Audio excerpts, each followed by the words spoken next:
Hare Krishna. So Krishna is beginning with a very important concept, the concept of surrender. So let's see this from Shloka number 62 onwards.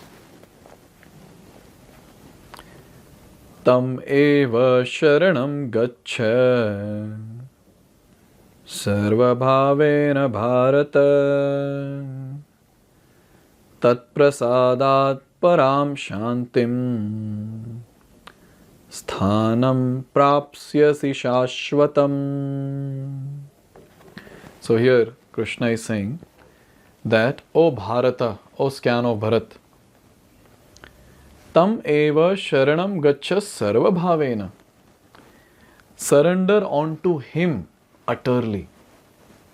And then he says, tat prasadat, by his grace, by his mercy, param shantim sthanam prapsyasi shashvatam. You will attain. What you will attain? Param shantim, transcendental peace. And then prapsyasi shashvatam, sthanam shashvatam. You will also attain the supreme eternal abode. So here Lord is talking for the first time exclusively about what happens when someone surrenders to Krishna on a transcendental platform. So here Krishna is saying, if someone surrenders onto him, whom is he talking about?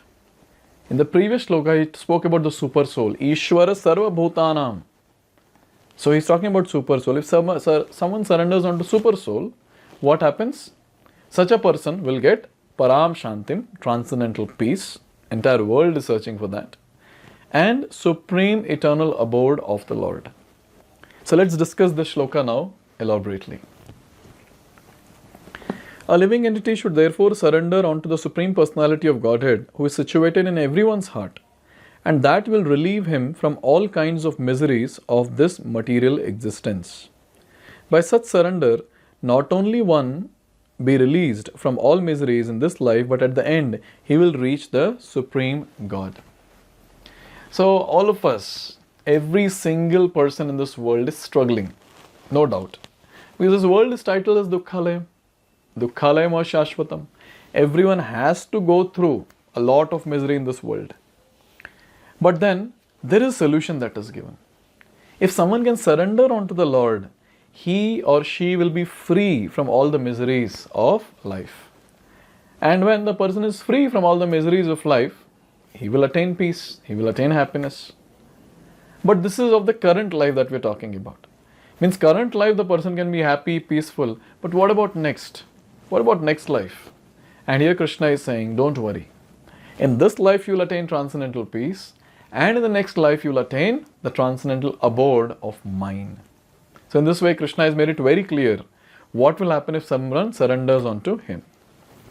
Now next is, he said, since all of creation is the kingdom of God, everything material is actually spiritual, but Paramam Padam specifically refers to the eternal abode, which is called the spiritual sky or Vaikuntha.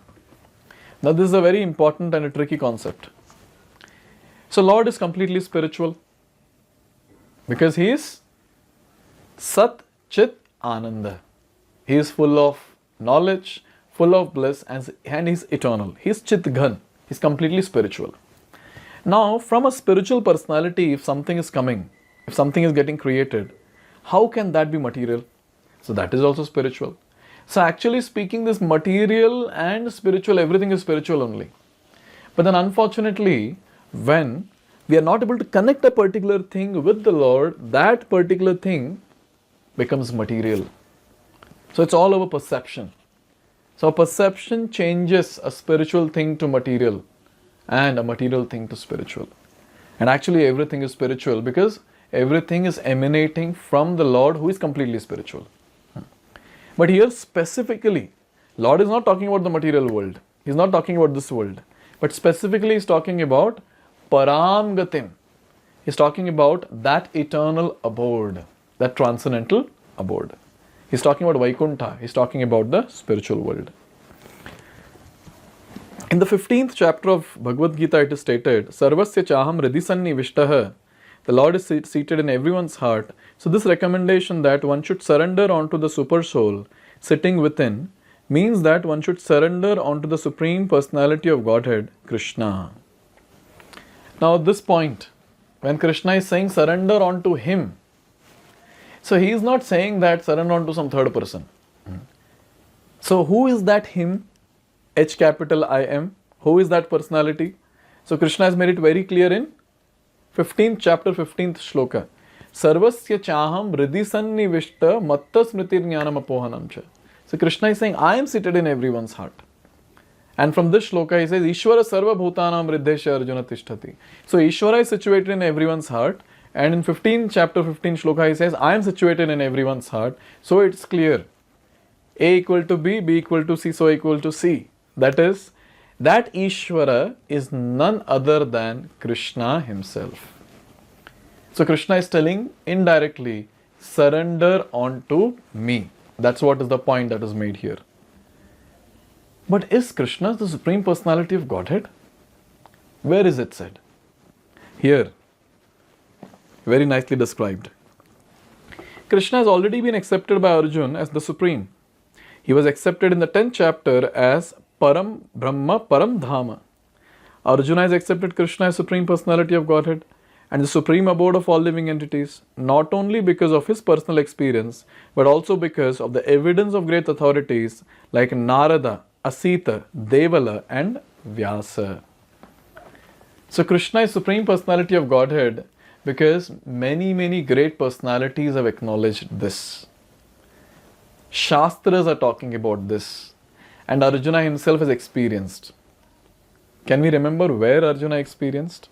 He experienced Krishna's supremacy in 11th chapter, where he saw the universal form of the Lord. He was not able to comprehend, what was it in front of him. He was just paying obeisances from front, from back, from this side, from that side. So Arjuna could experience Krishna's supremacy. So Krishna is that Supreme Personality of Godhead. And He is that worthy personality whom we can surrender onto.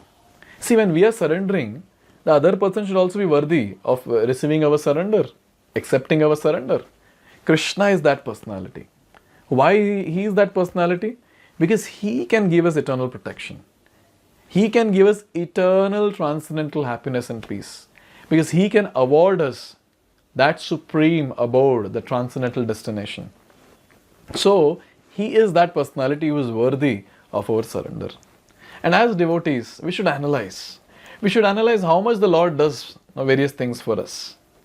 He is personally doing everything in our life. In fact, a devotee who is very serious and intense in his devotional service, he can actually experience and realize that how Krishna is carrying us like a small baby in His arms right from our birth till now. We can see that. And it's only by Krishna's mercy that we have come to devotional service and we are rendering some devotional service here and there. And Krishna, even when we are committing so many offenses and mistakes, He is still accepting our service. As I was describing in one of our videos, that our service is like we are offering sweet rice with a huge topping of sand particles and stones on that. And what is Krishna doing? Krishna is accepting that. Krishna is accepting that. So we as devotees should intensify our devotional service and we should purify ourselves. How long will we offer this contaminated service to the Lord? So we should purify our consciousness. We should purify our existence by chanting Hare Krishna, Krishna Krishna, Hare Hare, Hare Ram, Ram Ram, Hare Hare. We should try our best to chant quality rounds every single day. We should try to hear the holy names very clearly. We should try to read Srimad Bhagavatam with absorption. We should hear these different discourses with absorption. We should render service to the Lord. The preaching services, the deity worship services, and various other services which are available with all our heart and soul into it. So when we're doing all this, we'll get purified. And when we get purified, we can offer ourselves, the pure personality, at the lotus feet of Krishna as an offering. Then our life will be successful. So our life is all meant about this. That is transformation. We should transform ourselves from a contaminated personality to a pure personality, and then we being a pure personality, we can serve the pure personality. Even now Krishna is accepting our service, but our service is not first class. When we purify ourselves, our service will become first class. So all the devotees who feel that burning desire that I want to serve Krishna properly should intensely practice bhakti every single day with intense prayers by singing various Vaishnava bhajans which are available. Now we are so blessed that our acharyas have given us various Vaishnava bhajans. When we sing those Vaishnava bhajans, we will see that how nice intense mode will develop. So intense prayers will be offered. Even from Srimad Bhagavatam, this will be there. So when we are doing all these different things, our mood will intensify, our purification will be faster, and our devotional service which we offer to Krishna will be very, very pleasing to Krishna. So let's endeavor very intensely to please Krishna and attain Krishna. Krishna is offering us his own abode. Let's try to accept what Krishna is offering by rendering service unto him. So very wonderful verses are waiting for us. We are towards the end of the chapter. These last few verses that we're going to see are completely intense in the mood. They're like condensed form of all the instruction of Krishna. So let's see one such verse in the next video. Hare Krishna. Hare Krishna, Krishna Krishna.